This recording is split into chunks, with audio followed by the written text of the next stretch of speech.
আমি ছোট ভাই আর একজন বড় ভাই। আপনার বাবা হচ্ছে আমার বড় ভাই আর আমি হচ্ছি ছোট ভাই। তো আমি আজ দুপুর 2টার দিকে গোপন সংবাদের মাধ্যমে আমরা জানতে পারি যে কালিয়া পৌরসভার পাশে অবৈধ চায়না জাল এবং অবৈধ কারেন্ট জাল বিক্রি হচ্ছে। মৎস্য সুরক্ষা ও সংরক্ষণ আইন 1950 অনুযায়ী যেটা অবৈধ জাল। সংবাদ পাওয়ার সাথে সাথে আমরা উপজেলা নির্বাহী অফিসার মহোদয়কে অবগত করি।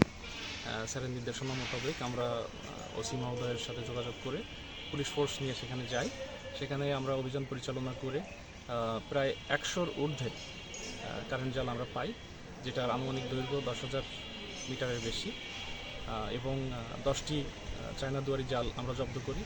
জব্দকৃত জাল পরবর্তীতে উপজেলা পরিষদের প্রাঙ্গণে জনসম্মুখে পুড়িয়ে বিনষ্ট করা হয়।